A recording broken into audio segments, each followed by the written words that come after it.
Dear ladies and gentlemen, we are pleased to welcome Serbian Foreign Minister Marko Đurić and his delegation to Moscow.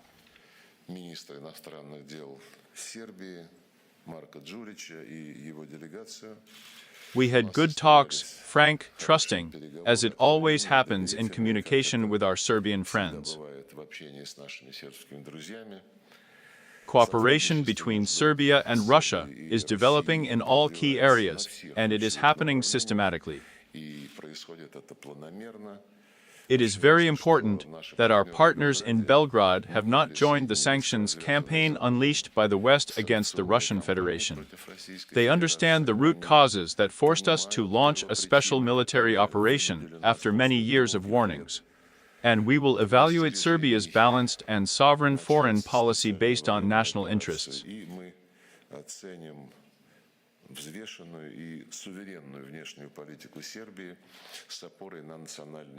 We consider this to be the key to the successful development of bilateral relations for the future. We have several mechanisms for developing communication, and the most important of them is the Intergovernmental Russian-Serbian Committee on Trade, Economic, Scientific, and Technical Cooperation. Its last meeting was held in St. Petersburg last November, and the co-chairs met in Moscow as recently as February 4th.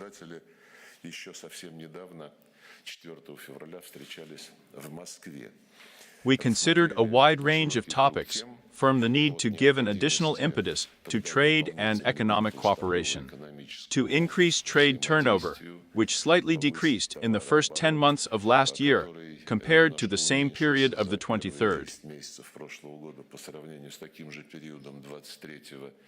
But in addition to trade and economic plans, investment plans, technological cooperation, they discussed cultural and humanitarian projects and cooperation in the field of nuclear medicine. So the range, as you can imagine, is quite wide. Today, we talked in detail about the situation in the field of energy cooperation. As you know, Russia is the largest supplier of natural gas to Serbia, provides up to 85% of its needs for this resource, and has never failed our Serbian friends in anything, but constantly reliably providing it with this energy carrier.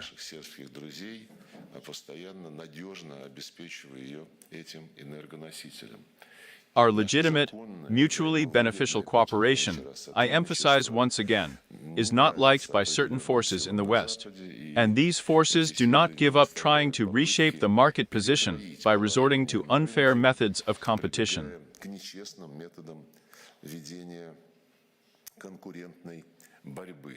In fact, continuing the line that we are already seeing in most of the European Union, where cheap, affordable, reliable Russian gas is being displaced and trying to replace it with American liquefied natural gas at much higher prices.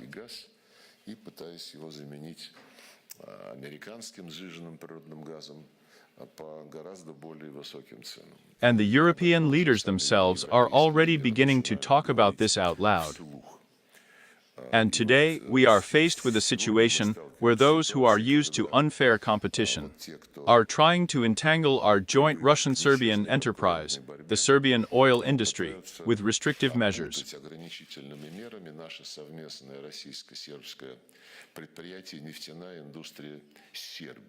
This is the flagship of the Serbian economy.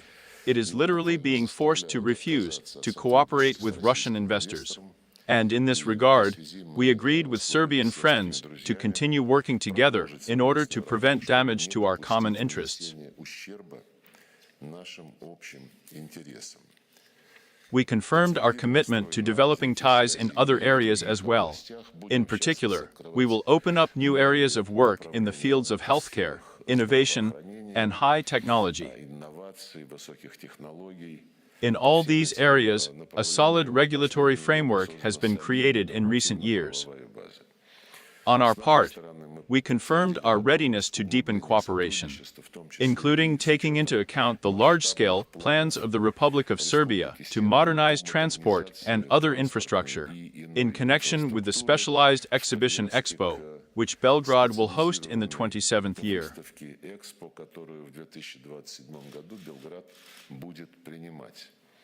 Much attention was paid to the date that is important for all of us, the 80th anniversary of the Great Victory. On the 9th of May this year, festive events will be held in Moscow with the participation of distinguished foreign guests. Serbian President Aleksandar Vučić confirmed his presence. We are grateful for the hospitality extended to the Russian representatives who visited Belgrade on October 20th, 2024 year, to participate in the events on the occasion of the 80th anniversary of the liberation of the Serbian capital from the Nazi invaders. We will continue to work on preserving the joint cultural and spiritual heritage. We agreed to further deepen ties in the field of humanitarian cooperation. The 5th Russian-Serbian Cultural Forum was successfully held in Belgrade last year. In Serbia, the TV channel Rush Today is broadcast to an audience of over 1.5 million people. This broadcasting has also been covering the Republika Srpska in Bosnia and Herzegovina. Since the launch of the new Arti Balkan TV channel with a broadcast in Serbian in December last year.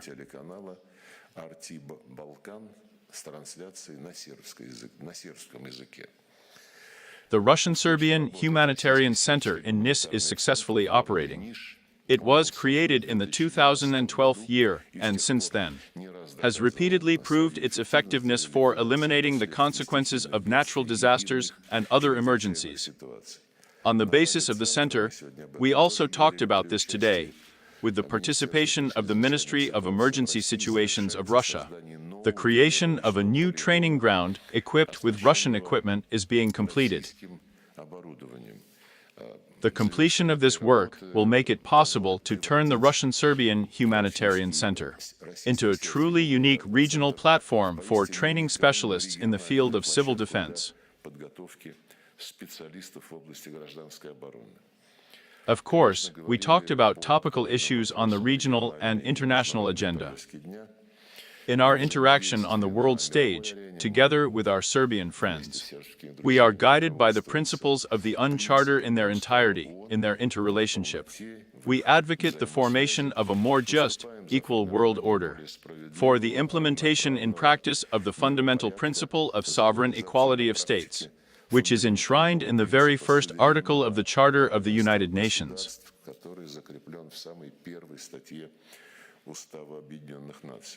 We discussed practical aspects of joint work at the UN and other multilateral platforms. For his part, he confirmed Russia's readiness to assist in protecting Serbia's legitimate rights in relation to Kosovo. We will advocate for ensuring priority attention to this story in the UN Security Council. We are united with our Serbian friends that Resolution 1244, which is of fundamental importance for the Kosovo settlement, remains fully relevant.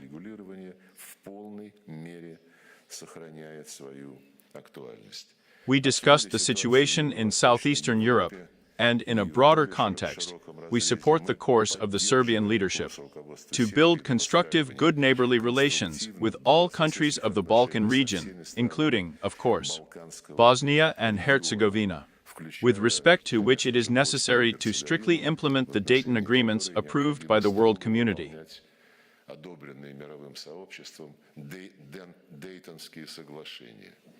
And we consider this policy of Belgrade to be the most important factor in maintaining regional stability.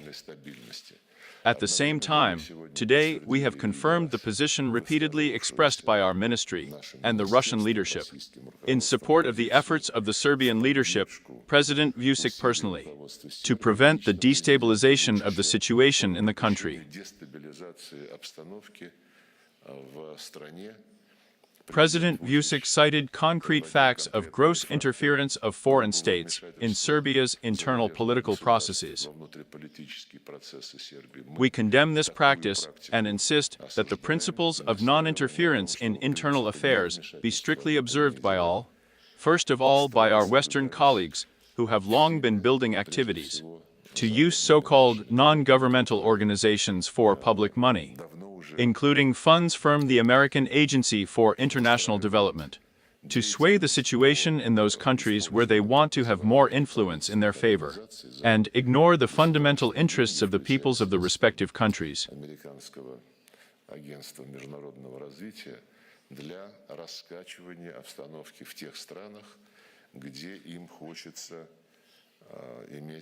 Больше влияния в свою пользу и игнорировать коренные интересы народов соответствующих стран. I am very satisfied with the results of our negotiations and agreed with Mr. Minister to stay in touch and be in touch as soon as we need it. Быть на связи, как только мы будем в этом нуждаться. Thank you. And what about them?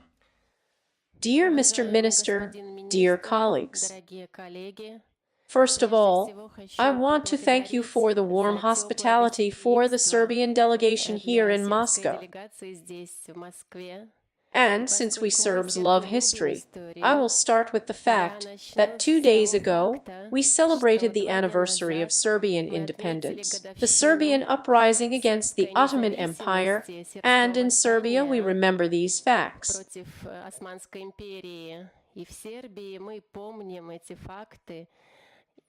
And the fact that then the Russian Tsar supported the desire of the Slavic Orthodox peoples for independence, freedom, and this was a precious help for Serbia from the Russian Empire. And in the 1798th year at the Berlin Congress, when Serbia's independence was confirmed, one of the key factors in confirming this was Russian support.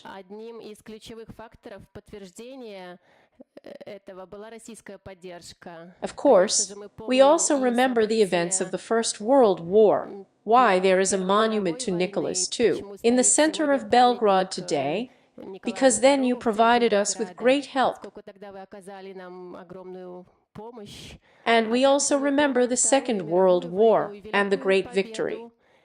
This year, we will celebrate its anniversary together, and there will be a visit by President Vučić, and we are together on Red Square, and would like to honor the anniversary with dignity, and honor the memory of Soviet fighters and Václav, Serbian fighters who gave their lives, so that Serbia and the whole of Europe would be free. I hope that these traditional friendly relations in the future, as the international situation develops, will come to the realization of their full potential, and we will actively work together with our Russian partners to achieve these goals of potential realization.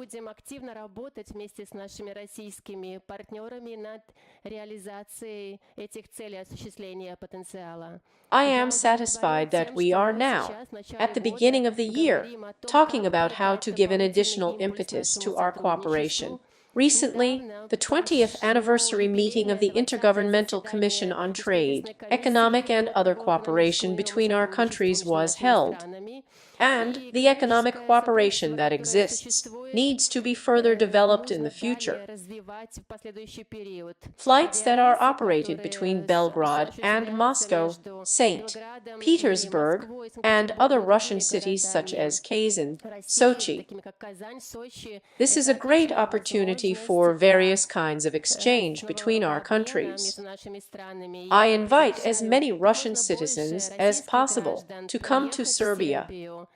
We would like to see as many Russian tourists as possible who can come to us freely without a visa, and it also promotes better economic cooperation between us.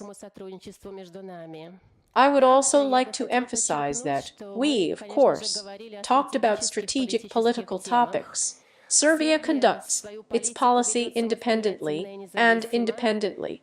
on the basis that the people of Serbia have such a position.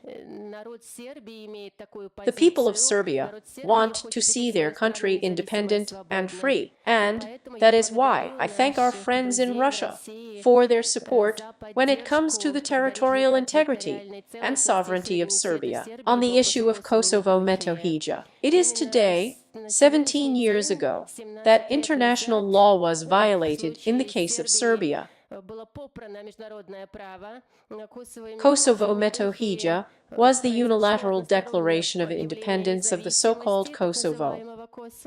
This was done contrary to international law, contrary to UN Resolution 1244, against the will of the majority of Serbian citizens who have never consulted on the referendum. Even in Kosovo and Metohija, there was no poll on this issue, and the previous period, unfortunately, we observed that there was an erosion of human rights and democracy in this territory. Что на этой территории произошла эрозия прав человека и демократии. And therefore, some justified these prize-winning legal actions with this. But we are grateful for Russia's firm, principled position on the issue of Kosovo Metohija, and I hope that through global changes in the world community in the near future, an opportunity will be opened to resolve this issue in a civilized and legitimate way. I am proud to represent a free, independent country that strives to contribute to regional stability in southeastern Europe. I am proud that we are seeing economic growth, more than 4% growth, at a time when many European economies are experiencing a recession. Serbia is on the European path. However, Serbia will never forget and will not leave aside its traditional friendship, its friends. And we will continue to develop constructive relations with the Russian Federation and with other partners and friends in the international arena. I think it is important to emphasize that Serbia stands for the peaceful resolution of all conflicts in the world community. President Vučić suggested, and I repeated it at today's consultations, that Serbia is ready to host delegations for all possible negotiations on resolving the crisis in Ukraine. And I hope that soon there will be peace on the European continent. Finally, I would like to say that we also talked about cooperation in the field of energy.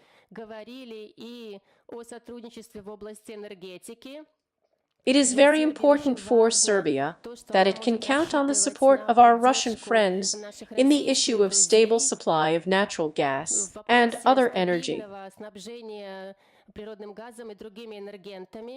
We would like the citizens of Serbia not to be collateral damage of any sanctions.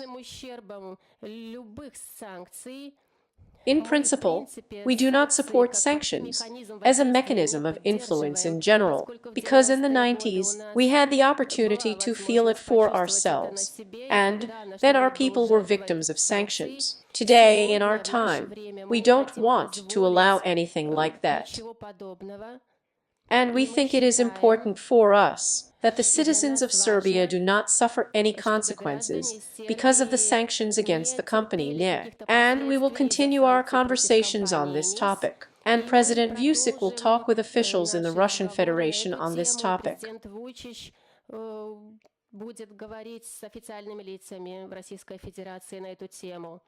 Serbia has not imposed sanctions. The Russian Federation is the only one in Europe, and President Vučić repeated that our position is, we will not do this, and we will behave in principle, and in accordance with the historical nature of our relations, which I spoke about today. Once again, I want to thank you cordially for your hospitality. And I am convinced that we are facing a good year for Russian-Serbian cooperation.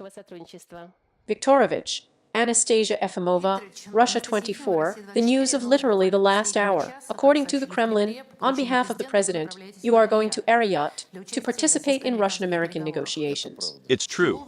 What do you expect from these negotiations? You know, whenever we go to negotiations on the proposal of our partners, we first of all want to listen to them. Presidents Putin and Trump, when they talked on the phone, agreed on the need to leave behind an absolutely abnormal period in relations between the two great powers, when they did not actually communicate, except on certain technical and humanitarian issues.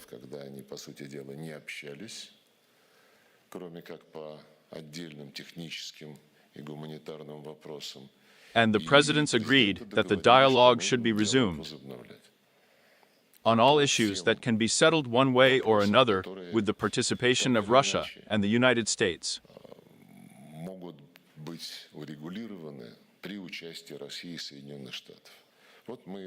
The Ukrainian settlement was also mentioned, the situation in the Middle East, and a number of other regions of the world were mentioned, which are now in a not very calm state. Therefore, we will listen to our American interlocutors, and, of course, we will be ready to respond.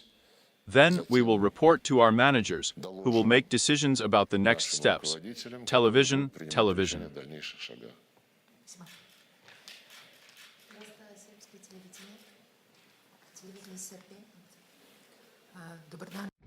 Good afternoon. Question to Minister Lavrov. You mentioned recently, but did not specify whether you confirmed the participation of the Russian Federation at Expo, and what significance participation in this event at Expo has for your country. And also a question to Minister Đurić.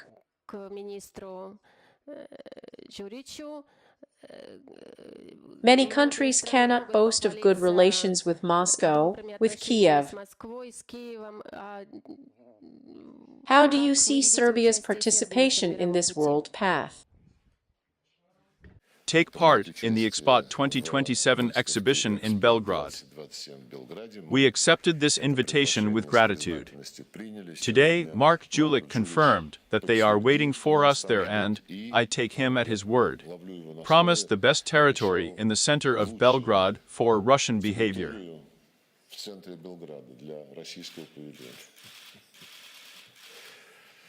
We wish our Serbian friends a successful holding of this very important, honorable event.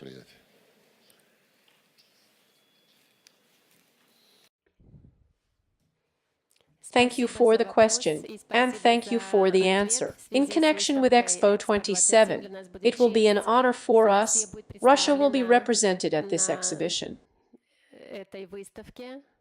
We expect that this exhibition will bring together the largest number of participating states in this format. As for our ambitions, our desire to contribute to solving the current situation in Ukraine, Serbia is a country with rather modest geopolitical opportunities, given the territory and the number of inhabitants. However, we have a great desire to contribute to the solution of this issue, and we are always ready to receive any kind of formal or informal negotiating delegations. President Vučić has spoken about this publicly, and I am sure that there will be high-level talks with the Russian leadership on energy issues. However, we do not miss the opportunity to offer Belgrade as a place for any kind of meeting and negotiations. Of course, every day that we are closer to the world is very important. It is positive for Serbia, and this is the only goal we are striving for.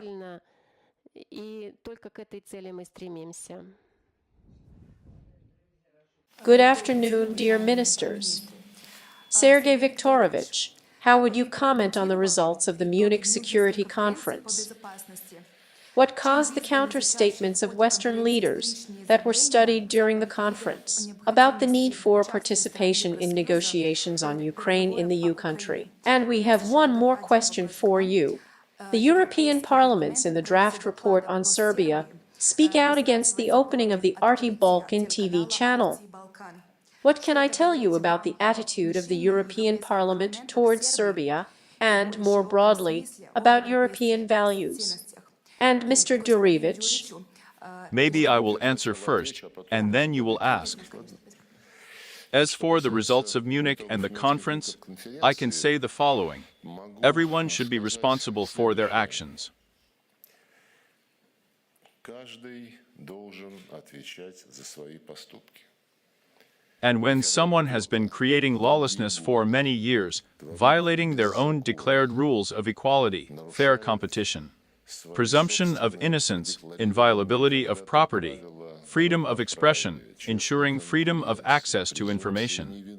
When all this is trampled without a twinge of conscience, when someone else's property is robbed in violation of all norms of international law, when the Nazi regime is encouraged the regime, and when such a Nazi regime is pumped up with weapons in order to kill its own citizens, and this is all done with the expectation that somehow we will slip through and sit out under a nuclear umbrella, it will not be like that anymore.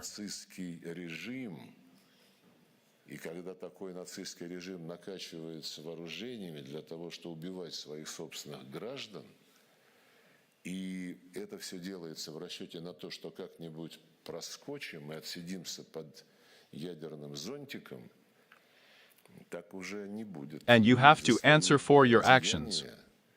Надо отвечать. That's what the Bible says. В Библии сказано. As for the participation of the countries, their desire to participate in the negotiation process on Ukraine, you know, their desire has already been repeatedly satisfied. В переговорном процессе по Украине, вы знаете, их желание уже было неоднократно удовлетворено.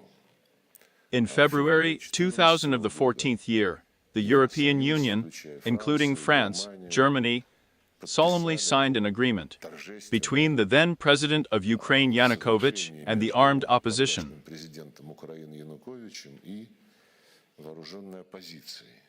guaranteed that this agreement will be fulfilled. It provided for a transitional government of national unity and early elections. It's just that. It was necessary to be patient for 5 or 6 months. And the next morning, the opposition trampled on this agreement. We began to turn to the guarantors of this agreement, to our European neighbors, Germany, France. They told us so shamefacedly. Well, you know, what happened.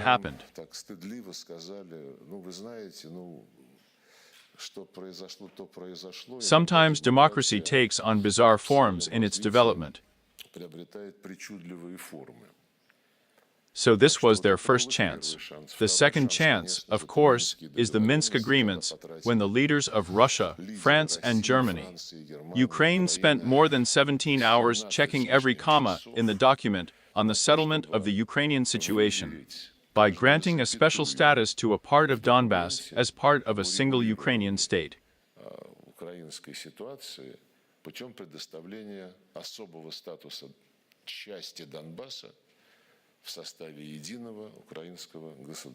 The UN-Security Council resolution unanimously approved this plan. From the very first days, the Ukrainian side began to violate it. Instead of a truce and withdrawal of troops, the constant bombing of Donbass. Instead of restoring the economic integrity of the Ukrainian territory, the blockade, the water blockade of the Crimea, and much, much more.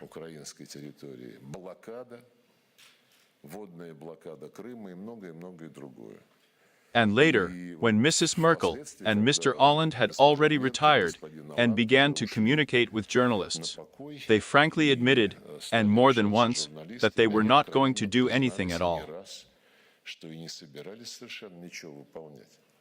From what they had a hand in, and they needed time to arm Ukraine. So these were their chances. Now at the Munich Conference, at the same Munich Conference, appeals were made in particular. Yes, this is the President of Finland, our close neighbor, once a neutral state, which in every possible way stood for all good against all bad. всячески выступала за все хорошее против всего плохого. Alexander Stubb, the president of Finland, said that it is necessary to conclude, first of all, a truce, and use it to strengthen Ukraine militarily. In other words, the philosophy of the Europeans has not gone anywhere, so I do not know what they should do at the negotiating table. If they are going to get some crafty ideas about freezing the conflict like this, and they themselves, according to their custom, and according to their disposition and habits, will have in mind the continuation of the war, then why are they their invite? Будут иметь в виду продолжение войны, то зачем их туда приглашать? Да, и... Yes, well, the fact that the European Parliament speaks out against the opening of the Arti Balkan TV channel. Well, first of all, the channel is already open. We are grateful for the assistance that the relevant services and the leadership of Serbia have provided in solving all the necessary issues for this. And secondly, if the European Parliament refers to the fact that the work of this channel will contradict European values, then probably, again, the answers to what European values are today can be found in the protocols of the Munich Conference, in particular, the speeches of the US Vice President DJ Vance. В протоколах Мюнхенской конференции, в частности, выступление вице-президента США DJ Vance. Thank you very much. Yes, Mr. Georgievich, I'm on PTA for you. Mr. Yurevich, I have a question for you. In light of Russia's Western sanctions, what most depends on the development of relations between Belgrade and Moscow? Thank you for the question. Serbia's foreign policy depends on the people of Serbia, on the citizens of Serbia. And while in Serbia and foreign policy, they will ask President Vučić and us who works with him, and it will remain so. The citizens of Serbia are determined that Serbia is, on the one hand, as I have already mentioned, a country that has been striving for membership in the European Union and good relations with Europe for 25 years. But in the same way, the citizens of Serbia, in the spirit of historical relations with the Russian Federation, which I spoke about today, we must maintain good relations for future generations, high-quality relations with the Russian Federation and other partners in the international arena. Therefore, I would say that despite the many pressures that our country has experienced in difficult times, I am absolutely free today. I can say that I am satisfied that we have resisted many types of pressure and trials in previous years. And pressure sometimes comes from the domestic political spectrum. I won't talk about it much today, but I would like to thank the host country and the minister for supporting Serbia's stability. And Serbia will really develop as a freely independent country, which you support. I want to tell the international community once again that Serbia will continue to pursue the same political course in the future.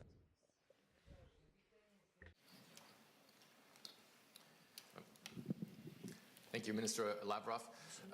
I haven't learned Russian yet. Thank you very much, Minister Lavrov. The Trump administration has said that in order to achieve a lasting peace and ceasefire between Russia and Ukraine, that both sides will have to make painful compromises and concessions.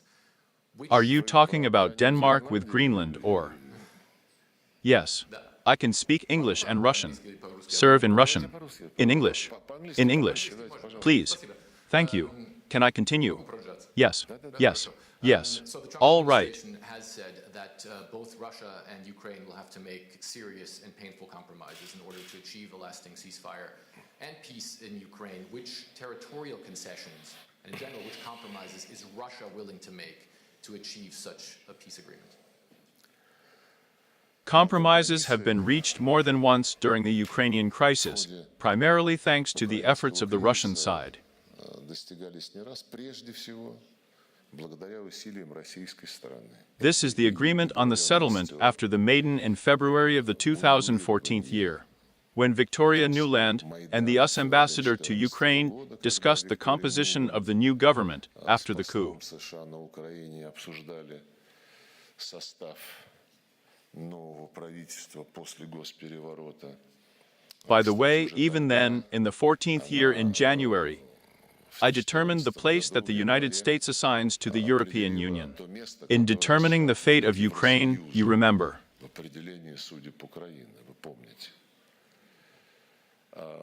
A compromise was reached, and in the morning, as I have just reminded you, the opposition committed a bloody coup, in violation of all agreements. The second compromise was called the Minsk Agreements, which were approved by the Security Council. It has already become not a compromise, but an international law. He, too, was trampled first of all by the Ukrainian junta and also by those who guaranteed the Minsk Agreements by Berlin and Paris. They openly admitted it.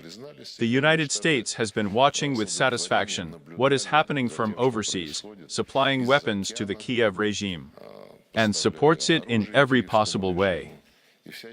But the compromise, of course, was very close in Istanbul in April 2022 year.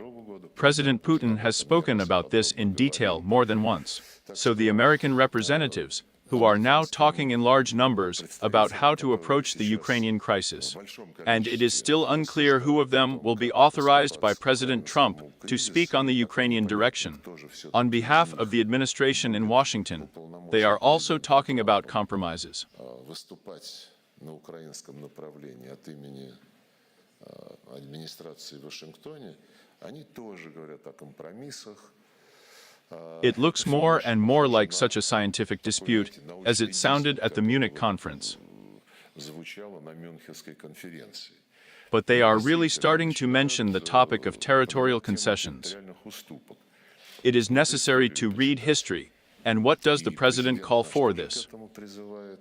Territorial concessions to what is now called Ukraine were made by the Soviet leadership during the formation of the Union of Soviet Socialist Republics. Советским руководством при образовании Союза Советских Социалистических Республик, когда Russians have been developing vast territories for centuries, on which Russian people built, founded cities, built factories, built ports, organized life and industry, and agriculture. They were, for reasons that the president also spoke about many times, included in the Ukrainian Soviet Socialist Republic, of course, based on the fact that all the ideals of brotherhood, justice, equality will be respected by the Ukrainian Soviet Socialist Republic, as well as by all other Union republics of the USSR. естественно, исходя из того, что все идеалы братства, справедливости, равноправия будут уважаться Украинской Советской Социалистической Республикой, так же, как и всеми остальными союзными республиками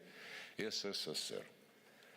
Until some time it worked, and, of course, the Ukrainian people contributed to our common great victory, to the victory of all the peoples of the Soviet Union over Hitler's Germany.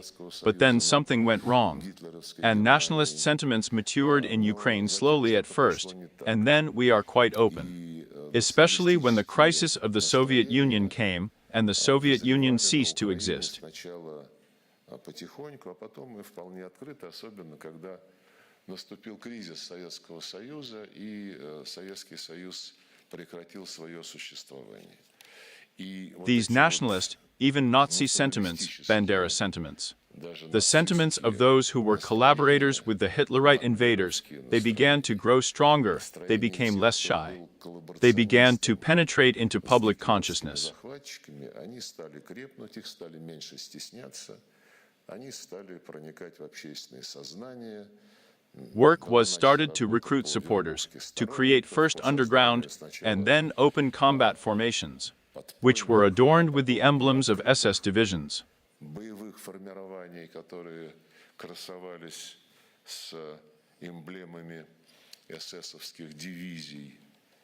And in the end, it was the representatives of these forces who, pushed by the United States administration, committed a coup in the 2014 year. Администрация Соединенных Штатов в 2014 году совершили госпереворот. The first thing they did was announce the cancellation of the status, that they would cancel the status of the Russian language. When people in Crimea and Donbas said, you know, don't touch us, we won't touch you, but you guys are illegal, leave us alone. Оставьте нас в покое. They were immediately declared terrorists and started a war against them with the use of the army, aviation, artillery, tanks. Using the army against their own people in internal conflicts is prohibited by many international conventions and treaties. Собственного народа в внутренних конфликтах запрещают очень многие международные конвенции и договоры. But nevertheless, in the end, a coup took place. Состоялся госпереворот. We tried to bring him out of the peak of the tragedy for the Ukrainian people. You know about the Minsk agreements, but nothing happened. Вывести из пике трагедии для украинского народа ничего не получилось. Both Poroshenko and Zelensky came to power as presidents of the world, lied to their voters, lie to this day. And if you read the statement of those who work with Zelensky and call themselves the government of Ukraine, the office of the president, Заявление тех, кто работает с Зеленским и называют себя правительством Украины, офисом президента, officials. официальные лица. There you will see the words inhumans, Rusnya, creatures. It is necessary to kill them. Существа. Убивать надо их. And Ukrainian officials, such as the recent ambassador of Ukraine to Kazakhstan, said live into the camera, our main task is to kill as many Russians as possible so that our children have less work left. Как можно больше русских, чтобы нашим детям осталось меньше работы. Russian President Zelensky himself, long before the special military operation in 2021 year, in an interview to the question of how he treats those Ukrainians who are involved in Russian culture, Russian history, he said, they have no future. Русской культуре, русской истории. Он сказал, у них нет никакого будущего. And my advice to them is, if they really feel their involvement in everything Russian, then for the sake of the future of their children and grandchildren, let them go to Russia. Убираются в Россию. You want these habits to be Nazi, and the Ukrainian armed forces to act even worse than Hitler's killers. Замашки нацистские, а украинские вооруженные силы действуют еще похлеще, чем гитлеровские убийцы. Look at the atrocities they are committing in the territories, and you want even some thought to be present at the settlement negotiations, regarding the fact that some territories still need to be ceded. На переговорах об урегулировании относительно того, что какие-то территории нужно еще уступить. How to give in, with people with Russians or without people with only rare earth metals. С одними редкоземельными металлами. You know, in my opinion, let those who fantasize about how the United States can help the settlement, and we do not hide, that such assistance may well be, especially since the United States has played a major role in the Ukrainian crisis since its very beginning.